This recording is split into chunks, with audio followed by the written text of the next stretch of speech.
orar ao Senhor, pedir orientação do Senhor sobre a palavra que vai ser lida e a nossa reflexão na mesma. Pai amado, obrigado, Pai, por todos estes atos litúrgicos que nos conduziram, Senhor, a uma preparação para esse momento de meditarmos na Tua palavra. Todo esse ato, Deus, cultico, tem a ver com o amor do Senhor derramado em nossos corações. Porque esse amor nos constrange a adorá-lo e a prestarmos esse culto público, Senhor. Por isso, ó Deus, nós queremos celebrar a Tua presença nas nossas vidas nessa noite. Porque essa presença faz toda a diferença no nosso dia a dia. E nós queremos, ó Deus, pedir que essa palavra do Senhor, revelação especial do Senhor,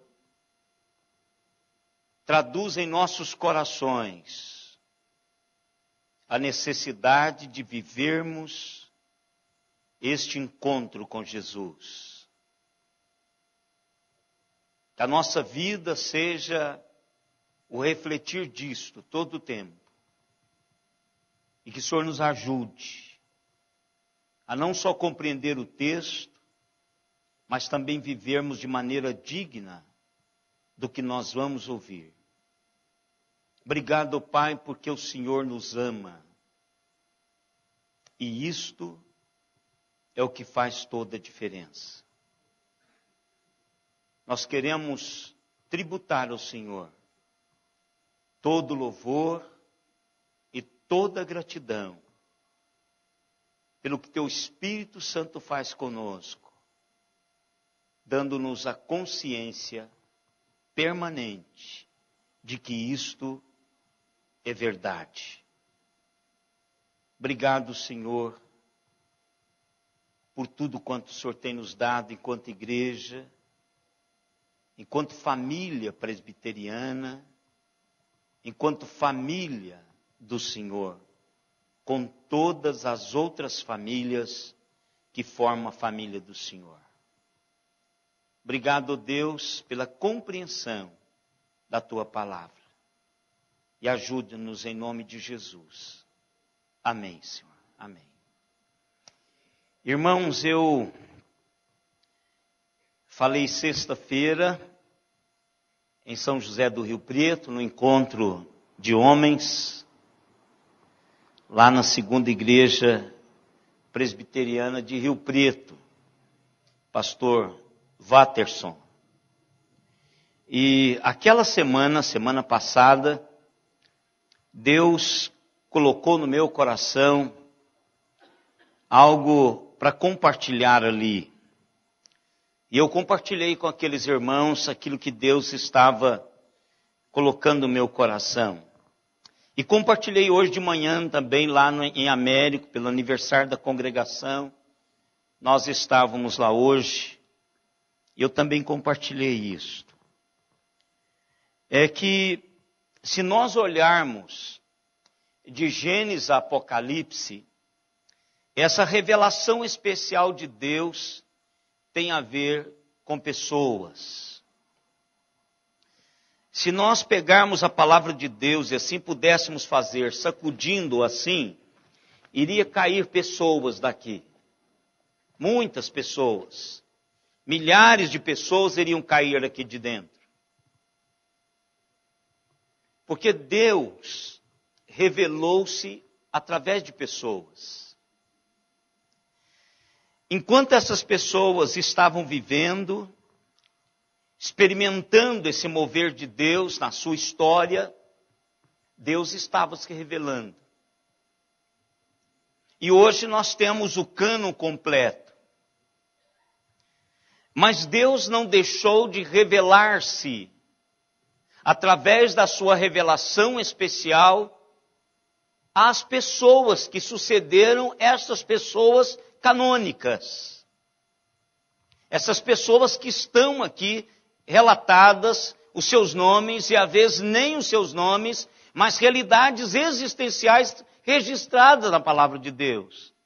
Deus continua agindo e se revelando através de mim, de você. E isto tem incomodado o meu coração, porque esse trabalho que começou despretensiosamente, mas tem sido para mim um trabalho que eu tenho encarado com privilégio, estudar a vida de homens, de mulheres, de pessoas, com esse Deus, ou esse Deus envolvido com essas pessoas. E Deus tem me abençoado muito nesse estudo. E eu tenho, como disse hoje, sexta-feira, a minha meditação tem sido agora em pessoas. Eu tenho buscado para meu próprio alimento espiritual uma pessoa. Eu procuro uma pessoa, acho o nome na Bíblia e eu tento buscar sobre essa pessoa. Não necessariamente para pregar sobre ela, pelo menos por enquanto, mas para tirar alguma sementinha, para deixar lá no canteiro, para que futuramente eu possa pensar sobre ela com maior profundidade e melhor, e depois transmitir isso para a igreja. Mas o fato é que, ao pensarmos nisso, há sobre nós uma responsabilidade muito grande.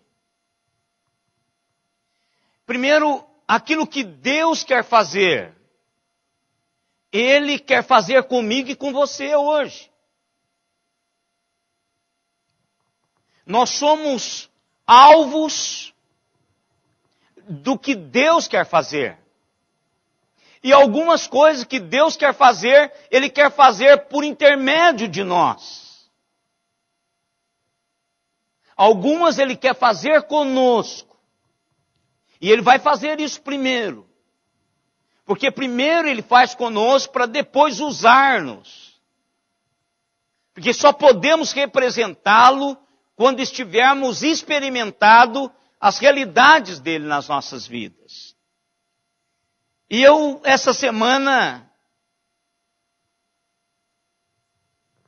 eu quis falar sobre uma pessoa e busquei alguma coisa e dentre o que eu busquei, eu me lembrei que esta pessoa, ela foi o meu sermão de prova. Em 1982, eu preguei sobre esta pessoa. Quando eu preguei lá no seminário, eu preguei pela facilidade do texto. Porque eu estava sendo examinado. E o púlpito do seminário, ele tem eletricidade. Ou seja, ninguém sobe naquele púlpito sem não achar que está levando choque. Fica tremendo o tempo todo assim. Porque são professores, pastores, colegas, que estão olhando para você com um pedaço de papel na mão e uma caneta para descobrir os seus erros. Seja ele bíblico, seja ele homilético, teológico, hermenêutico, não importa. Ele quer catar alguma coisa para ele levantar e fazer uma crítica sobre a estrutura, não sobre a mensagem ninguém critica, né? Mas sobre o sermão. E também, após formado, eu não sei quantas vezes eu preguei neste texto. Principalmente quando eu trabalhava para o Senhor como evangelista. É um texto de evangelização fantástico. E lá nos meus registros de textos pregados e locais, eu preguei no aniversário do SOS Sertão, em Serra Talhada, sobre esta pessoa. Você estava lá.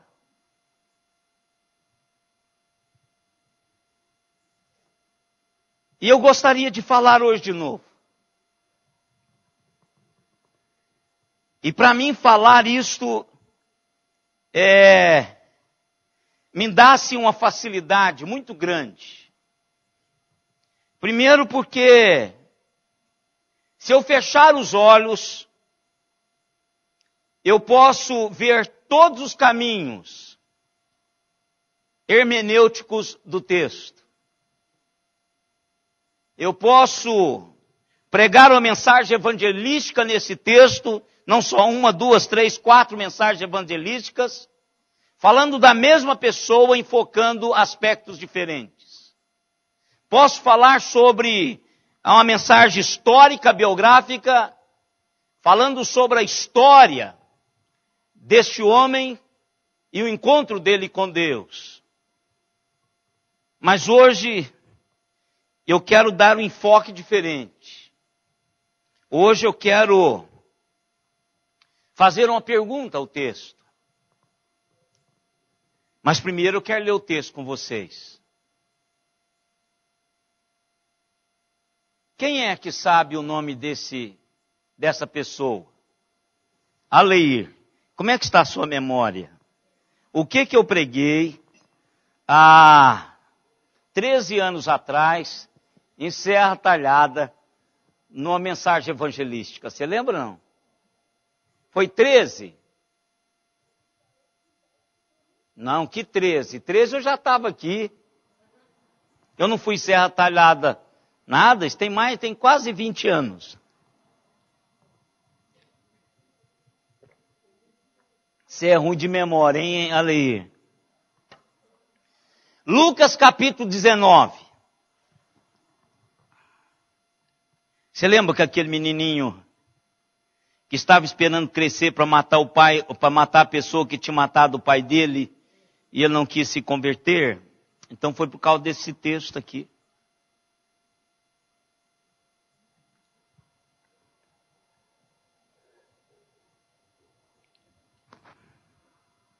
Zaqueu.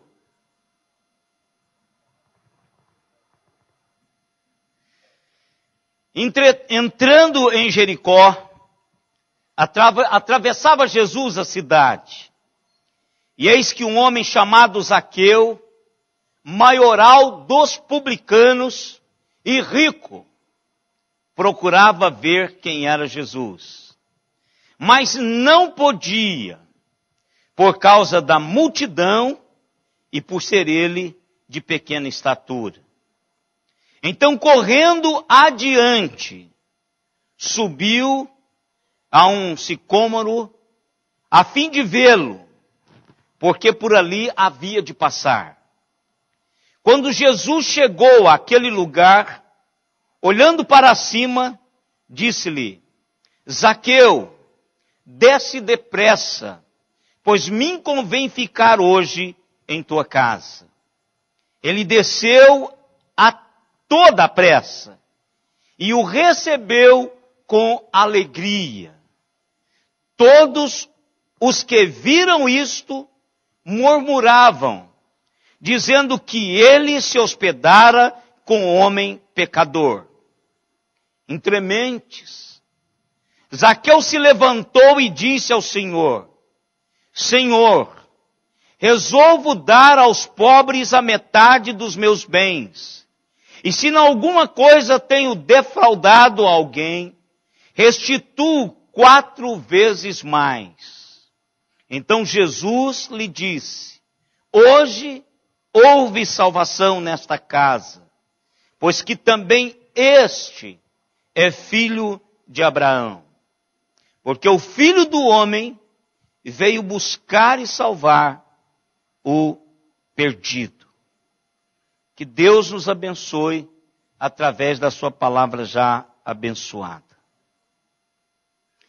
Irmãos, uma das maiores necessidades na vida é se sentir valioso.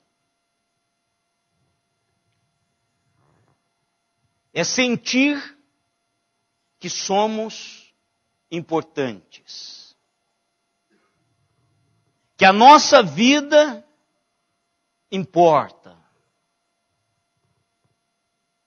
Que eu valo a pena. E devido a isto, nós vivemos nos comparando com outras pessoas. Basicamente, temos a tendência de basear a nossa autovalorização, que na linguagem da psicologia é autoestima, sobre 4 aspectos. O primeiro, nós julgamo-nos pela nossa aparência. Como eu estou? Quanto melhor eu me olho, mais eu valho aos olhos dos outros. Não é à toa que nos banheiros das nossas esposas e filhas, normalmente tem um espelho muito grande. Porque a mulher, ela se prepara para a outra olhar para ela. Mas o homem também é desse jeito. Eu olho no espelho e se eu gosto de mim, se eu acho que estou legal, se eu acho que a minha aparência está legal, então eu acho que os outros também vão me achar assim. Por isso tem até uma pergunta assim: você se acha bonito? Ah, claro que eu me acho. Mas se você tivesse que mudar alguma coisa em você, você mudaria o quê? Todo mundo se acha bem, mas mudaria alguma coisa. Nariz, sobrancelha, olhos, qualquer coisa. Então a primeira régua de medição é a aparência. A segunda, nós nos julgamos o nosso valor pelas nossas conquistas. O que eu tenho? O que eu tenho feito? Se eu for bem-sucedido, eles vão me aceitar. O carro, o diploma, a casa. Então a segunda régua de aferição é exatamente as minhas conquistas. A terceira régua é o valor pela a aprovação. Como eu estou? Eu gostei. Então, se eu gostei, eu espero que eles gostem. E se eles gostarem, eu tenho que estar bem. Aprovado. Bem, o que você acha? Se você fizer assim, vai lá e troca. O homem também é assim. Só que nós não ficamos dando muito na cara. Mas essa geração nova que está vindo aí, eles não se preocupam com esse negócio. eles perguntam, e se não estiver bem, eles refazem o cabelo, passa mais graxa, faz qualquer coisa, mas melhora essa aparência. Para ter aprovação. E quarto, pelo valor da nossa riqueza. Eu tenho brinquedo suficiente. Então, se eu tenho brinquedinho suficiente e consigo pagar a conta desses brinquedos, ou seja, o custo de tê-los, então as pessoas vão me aceitar como uma delas. O problema, irmãos, desses padrões é que nenhum deles é estável. Nenhum deles. Todos eles vão mudar.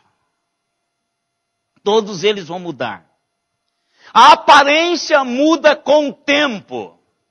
Faça quantas plásticas você quiser. Vai mudar. A própria plástica vai lhe mudar. Então, a aparência é um padrão que não é estável. As nossas conquistas. É só chegarmos na época das Olimpíadas, é só chegarmos na época da Copa do Mundo, que nós olhamos que as nossas conquistas no esporte ou em qualquer área, logo serão alcançadas e ultrapassadas.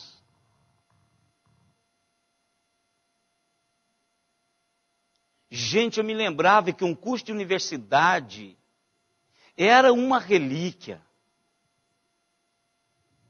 Eu me lembro quando o meu vizinho, lá naquele lugarzinho que eu morava, conseguiu se formar no normal. Gente, que celebração! Todo mundo foi lá dar um abraço nele. Não vale mais nada. Nós vamos perdendo. As nossas conquistas já não são tão mais glamurosas como eram. Então não é um padrão estável. E a aprovação? A aprovação também. Num tempo somos aprovados pelos outros e no outro tempo eles já não gostam mais de nós. Num tempo seu estilo é o estilo do momento, em outro tempo já não é mais. Dá uma olhada no seu guarda-roupa. Lembra aquele vestido glamuroso? Você não pôs ele mais. Por quê? Porque não é mais. Não é mais. Não se aprova mais aquele vestido. Não se aprova mais aquela calça boca de sino. Eu estava olhando uma foto minha. Cabeludo. Salto alto. Desse tamanho e uma boca tampando assim, a lá Roberto Carlos. Fininha aqui e grandona aqui. Vão me internar. Se eu colocar uma calça daquela. Então a aprovação também não é um padrão estável. E a riqueza? A riqueza basta um mau negócio. Basta um mau investimento. Está aí nas portas. Estou cansado de ouvir histórias de ex-ricos. Pessoas que tinham muito dinheiro. Isso aqui era tudo meu. Mas e agora? Não, agora não tem nada. Também é um padrão que não é estável.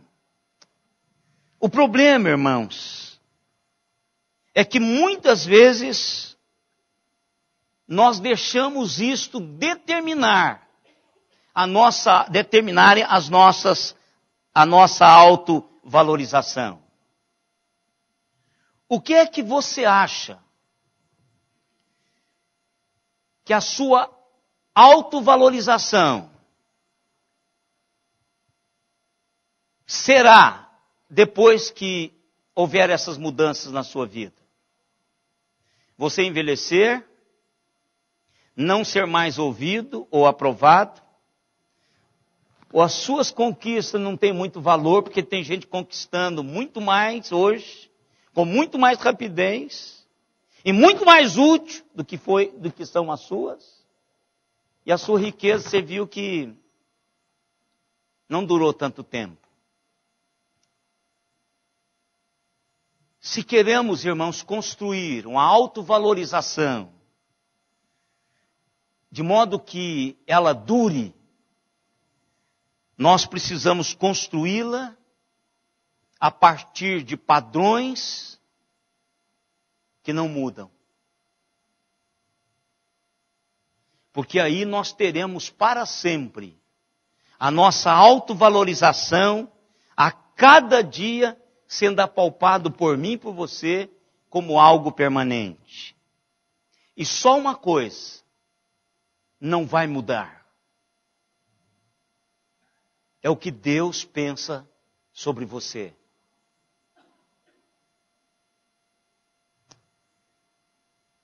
Quando entendemos o que Deus pensa de nós, muda a forma como nós vemos a nós mesmos. E isso começa a mudar os nossos corações para sermos como Cristo. Zaqueu, irmãos, era um homem que viveu na cidade de Jericó. E um dia, pela divina providência de Deus, Jesus passou por essa cidade. E Zaqueu teve encontro com Jesus. E esse encontro mudou a história de Zaqueu. Mudou a maneira como Zaqueu via a si mesmo. Mudou a maneira como Zaqueu via o seu próximo. Mudou a autoestima de Zaqueu. A autovalorização que Zaqueu tinha de si mesmo. Ele não sabia disso. Mas ele precisava de Jesus no pior dos sentidos. Se alguma vez nesse mundo um homem precisava de uma autovalorização, esse homem era Zaqueu. Porque naqueles 4 padrões que nós pensamos há pouco, Zaqueu errou em 3 deles. Zaqueu era feio. Ele era um baixinho. Eu não sei se ele tinha pescoço. Mas ele não tinha boa aparência. Ele não tinha uma boa aparência. Se ele fosse chamado para trabalhar em algum programa, seria para fazer os outros rirem e zombarem dele. Como a maioria dos pequeninos que aparecem na televisão, aparece para serem zombados. São pagos para que os outros façam chacota deles. É assim que o baixinho aparece. Zaqueu também não tinha conquistas. Porque as conquistas de Zaqueu era exatamente um ato de traição contra o seu próprio povo. Zaqueu era um cobrador de imposto, ou de impostos, do seu povo para dar a Roma. E isso, irmãos, pesava muito sobre Zaqueu. Porque Zaqueu, como cobrador de imposto, Zaqueu era considerado na mais alta traição com relação ao seu povo. Ele era renegado pela sua família. Ele não podia entrar na sinagoga para adorar.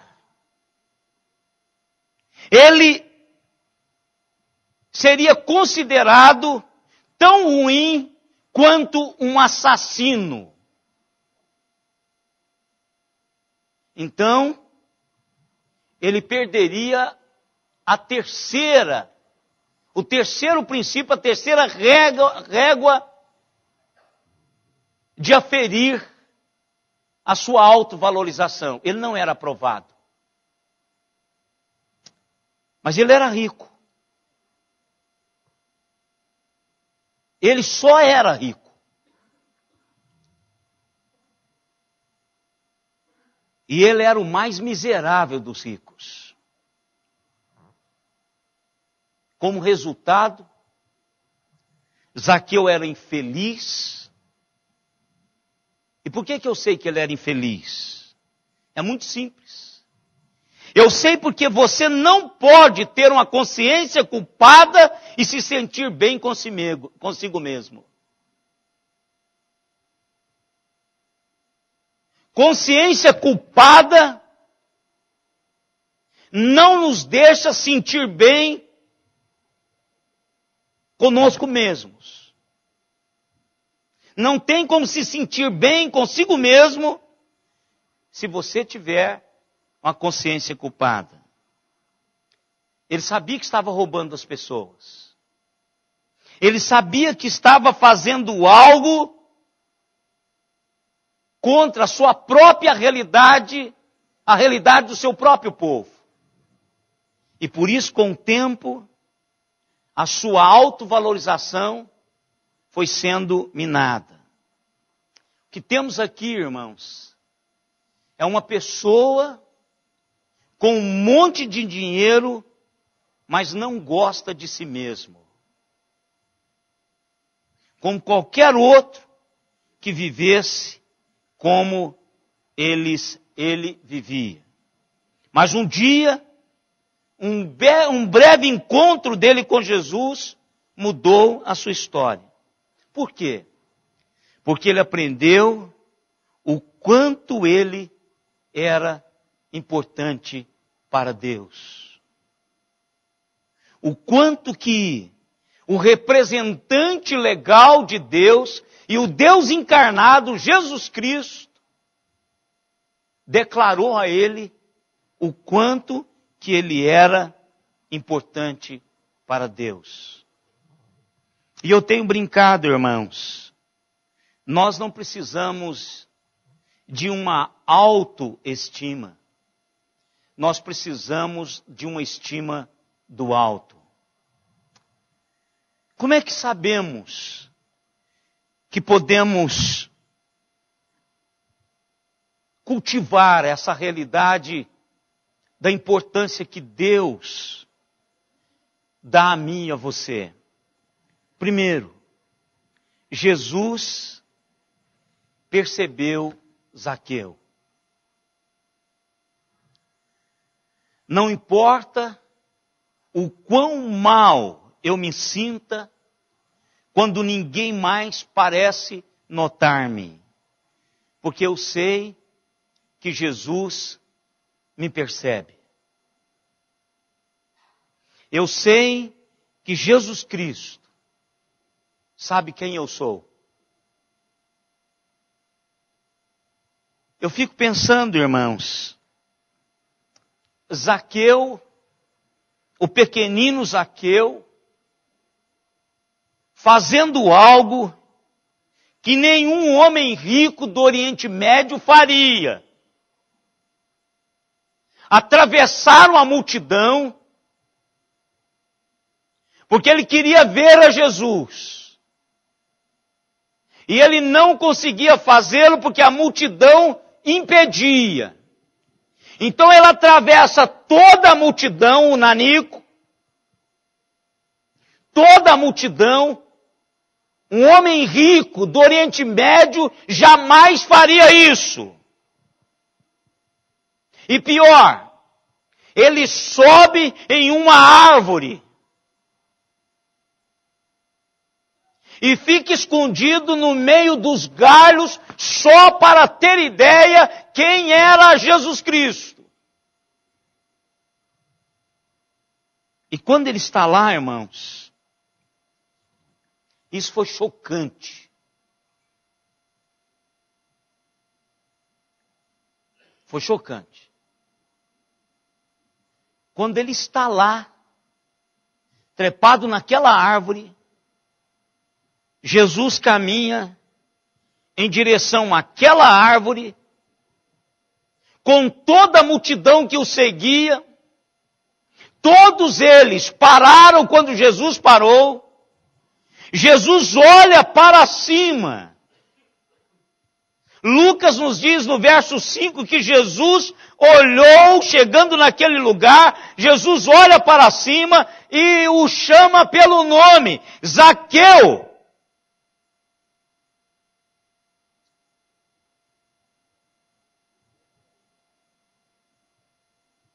O nome dele, irmãos. Jesus sabia o nome dele.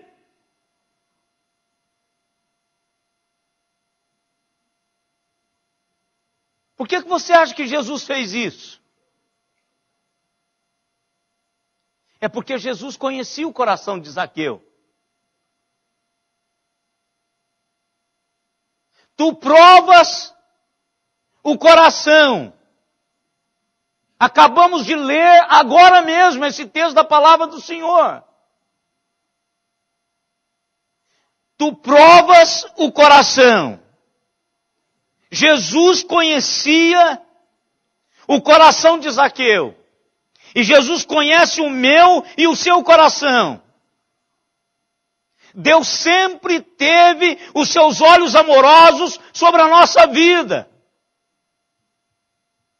Porque realmente nós somos importantes diante dos seus olhos. Deus se importa com você. Deus se importa comigo. Por que é que nós temos dificuldade disso, irmãos? É porque nós não ficamos o tempo todo ligados ao Senhor como deveríamos ficar.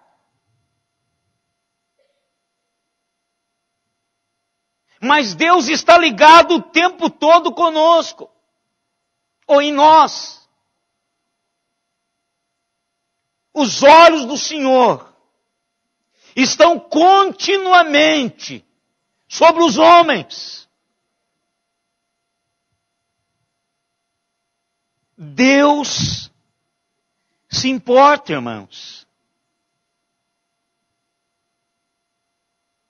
Lucas escreve no capítulo 12, verso 7, a seguinte palavra. Jesus disse: e até mesmo o cabelo da vossa cabeça estão todos contados. Portanto, não tenha medo. Vocês são mais valorosos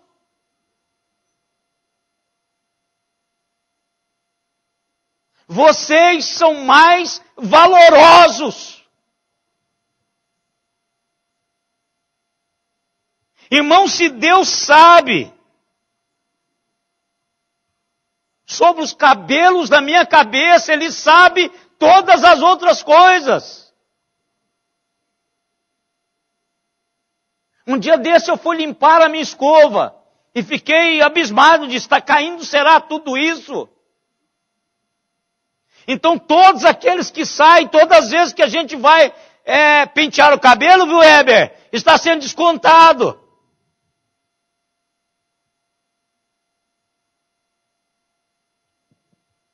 Deus sabe quantos. Deus se importa comigo e com você. E isso, irmãos, revela algo estupendo. Porque a expressão mais profunda do amor é a atenção.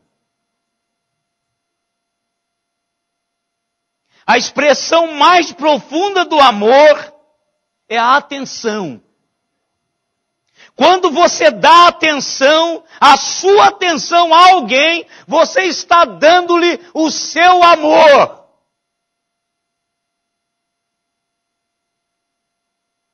E Deus está sempre prestando atenção em nós. Vocês se lembram?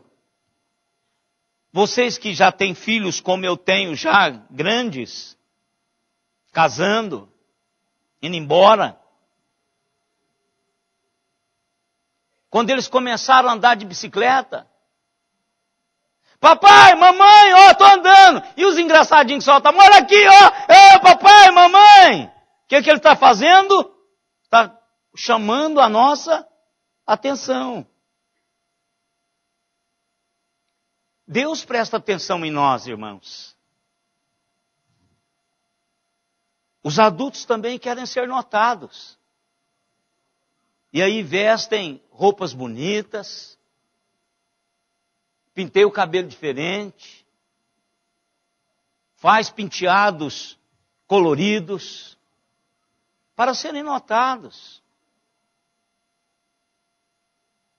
É como se gritasse assim, ei, alguém olhe para mim. Não estão me vendo, né? Aquela coisa toda. Verdade. Marido, presta atenção. Filhos, presta atenção. Esposas, presta atenção.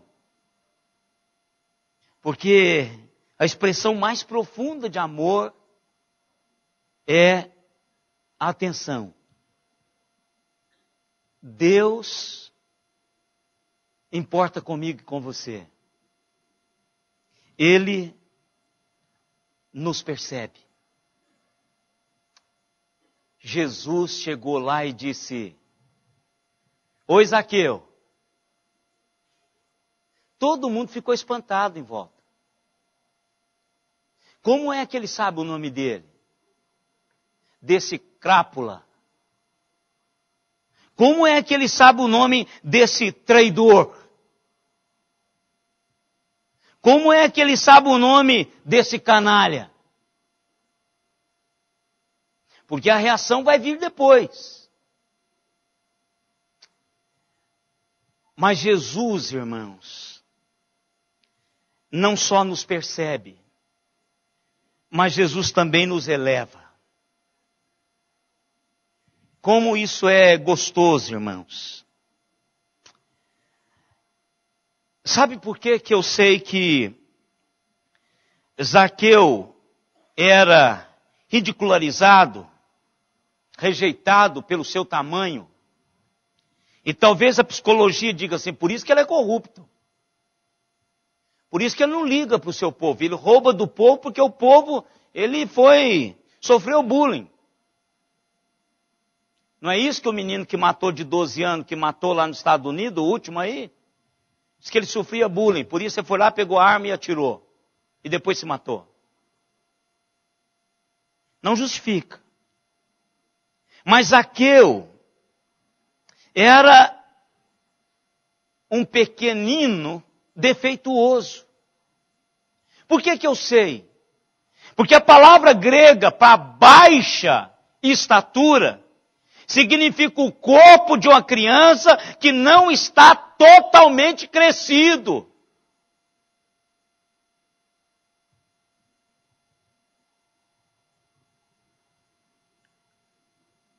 Zaqueu, irmãos, era alvo de piadas.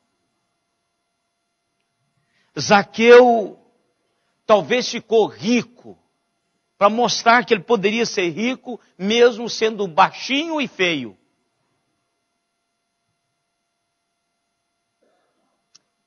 Mas Jesus olhou para este homem, na frente desta multidão, e não só o chamou pelo nome, que chocou a todo mundo, mas se convidou para jantar na casa dele. Irmãos, como isso é importante. E foi importante para Zaqueu naquele momento.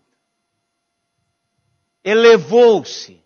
Jesus, o rabino de destaque naquele momento, está convidando Zaqueu, o publicano, o rejeitado, para jantar-se na casa dele. Desce depressa, porque eu vou para a sua casa e quero jantar com você. E isso, irmãos, leva-nos para a terceira realidade. Deus, em Cristo, nos percebe. Deus em Cristo eleva-nos. Eu sou filho de Deus em Cristo Jesus. Você já parou para pensar nessa importância? Agora ele se convida para jantar na minha casa. O que o Senhor Jesus está dizendo para Zaqueu? Eu quero me relacionar com você. Eu quero ter um momento de intimidade com você. Eu quero que você conheça as realidades que eu tenho a lhe oferecer.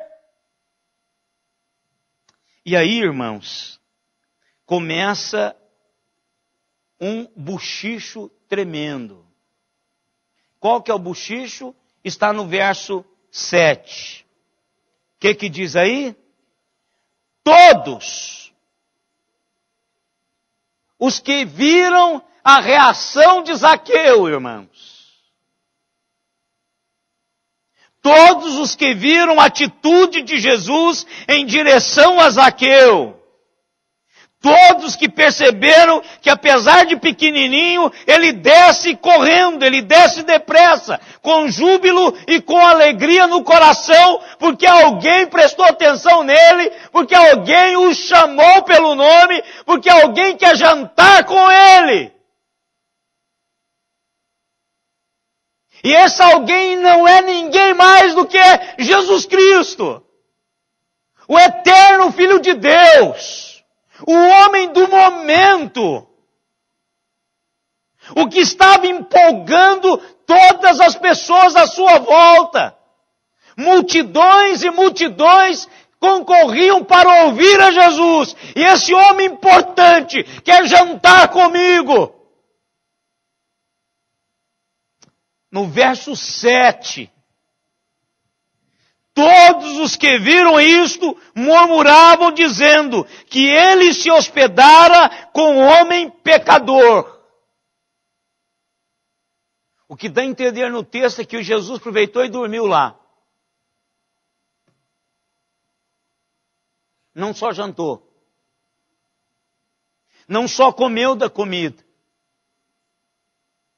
Zaqueu ficou tão impactado com a presença de Jesus que o convidou para ficar lá. Irmãos, a verdade é que eu e vocês somos muito parecidos com Zaqueu. Todos nós, às vezes, precisamos desse toque especial de Jesus nas nossas vidas. Porque nós estamos tão acostumados a nos medirmos com o padrão do mundo que esquecemos da leitura que Deus faz de nós mesmos. Jesus está dizendo para mim e para você nessa noite, eu sei quem você é. E ainda assim, eu te amo. ainda assim eu quero você comigo. Apesar de tudo que você fez, apesar de tudo que você faz, eu quero que você caminhe comigo. Porque eu presto atenção em você. Eu quero caminhar um tempo com você. Essa alegria, irmãos, que invadiu o coração de Zaqueu, esse grande entusiasmo que inundou seu coração, é um entusiasmo e alegria que inunda qualquer coração que está precisando da estima do alto. Nenhum de nós, irmãos, nenhum de nós podemos viver esse tempo sem essa estima de Deus nas nossas vidas. O baixinho, o alto, o feioso, o rico, o pobre, os que já estão com rugas, os que não estão, nariz bonito, nariz feio, parecido com italiano, nordestino, não importa. Deus me fez, Deus me percebeu, Deus sabe o meu nome. Aquela palavra de Isaías, eu escrevi, eu encravei o teu nome nas minhas mãos. Alguém já disse assim, se Deus tivesse uma carteira, Ele levaria a nossa fotografia. Mas Ele não precisa disso. Porque Ele está o tempo todo olhando para nós, todo o tempo, percebendo-nos, dando-nos a cada dia o suprimento para a nossa caminhada. O versículo 8 e 9, irmãos, nos diz que Zaqueu, impactado por aquela presença maravilhosa, Jesus não diz nenhuma palavra, simplesmente está ali com ele, comendo com ele. Zaqueu levantou-se e o chamou de Senhor e decidiu reparar os seus erros. Decidiu acertar a sua vida. E quando ele faz isso, irmãos, alguma coisa aconteceu no coração desse homem. Pois o homem mais egoísta da cidade, de repente tornou-se o homem mais generoso daquela cidade. Ele estava ampliando a sua ação em direção às pessoas que ele queria que percebessem a mudança que havia acontecido na sua vida por causa daquele encontro com Jesus.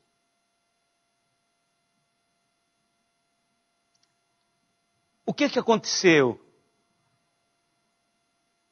O amor de Deus foi que mudou o coração desse homem. A valorização que Deus deu a essa criatura repugnante antes e agora acolhida pelo coração de Deus.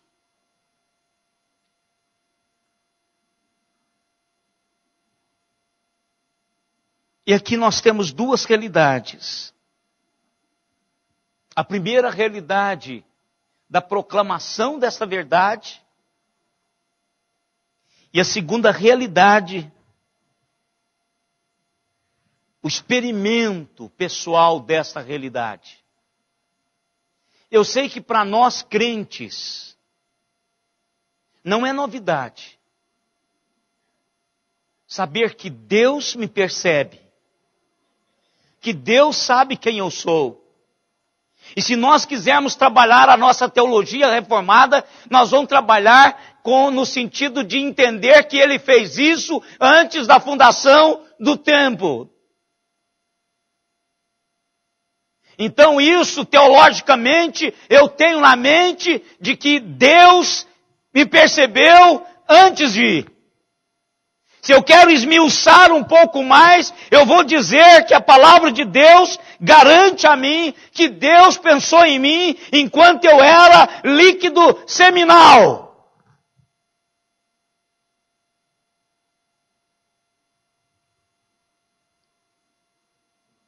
Que Deus sabe o meu nome. Que foi Deus que emprestou a mim valorização. Agora outra coisa, irmãos, é saber do meu encontro com Jesus. O que disto traduz em realidade existencial na minha vida. Não é uma palestra de autoajuda. É uma transformação de vida. Não é algo que Jesus fez para Zaqueu sentir-se bem consigo mesmo.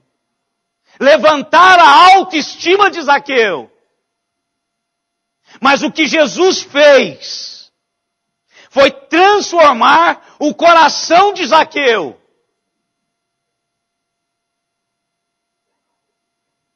E Zaqueu agora poderia publicar que esse encontro de Jesus resultou exatamente em Jesus cumprir a missão que ele veio fazer. Ele veio buscar o perdido. Ele veio salvar, restaurar o homem completamente. Um homem sem autovalorização. Um homem que se sentia um lixo porque os seus contemporâneos o consideravam assim. E ele também sabia que ele era assim. E aqui vai uma pergunta. Como é que você sabe que esse encontro seu com Deus, em Cristo Jesus, é real? Que não é só uma palavra para você dormir bem hoje, mas amanhã não vai acontecer nada na sua vida. Como é que você sabe que isto vai além de uma autoajuda? Porque é isso que o texto quer dar. Algo além. Sabe qual que é a prova? É se as nossas atitudes mudaram.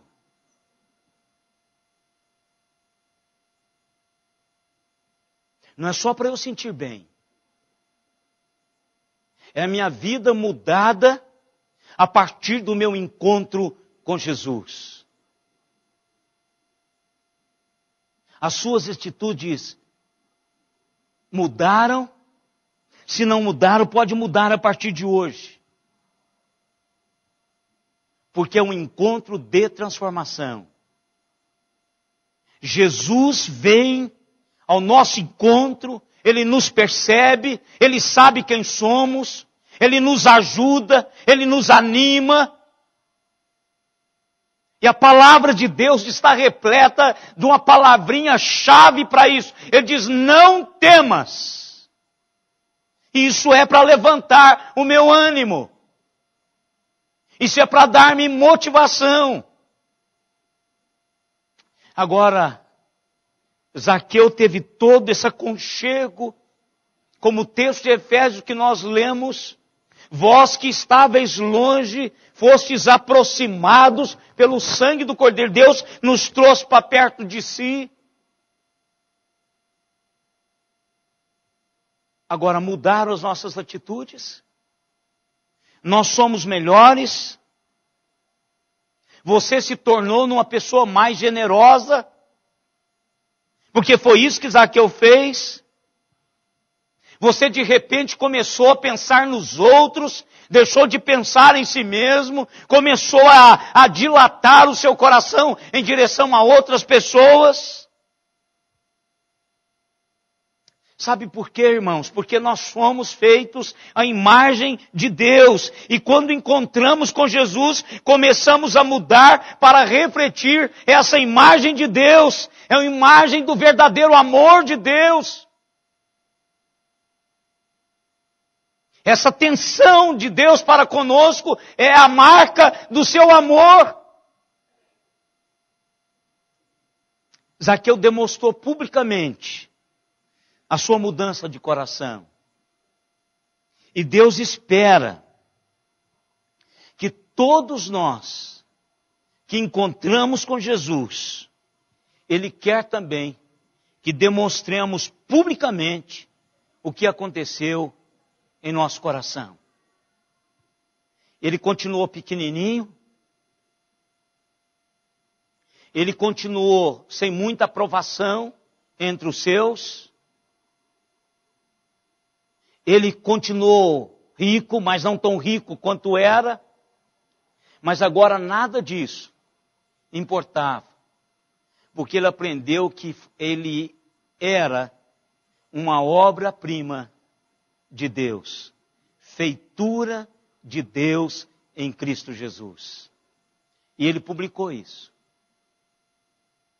E é para isso, irmãos, que eu acredito que Deus nos reuniu hoje aqui à noite.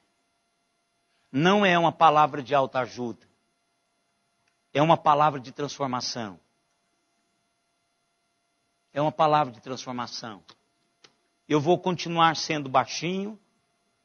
Eu vou continuar não tendo pescoço. Eu vou continuar não tendo a aprovação de todos. Eu vou continuar sem ser rico. Mas o que me importa? O que me importa é o que importa a Deus. O que me importa é que Deus se importa. O que me importa é fazer o que importa a Deus. É isso, no resumo de tudo. O importante é Jesus jantando comigo. E o que faz esse encontro? O que esse encontro resulta no meu caminhar diário? Isso é que importa. As minhas atitudes mudam. O meu coração começa a pensar mais nos outros. E eu me torno mais generoso, mais misericordioso, mais cheio de compaixão, com o coração sedento por parecer com Jesus Cristo. Porque Ele é o homem que Deus quer que eu e vocês imitemos. Porque Ele é o padrão do varão perfeito. É Jesus, irmãos. E que Ele nos capacite para isso, em seu próprio nome. E no 105.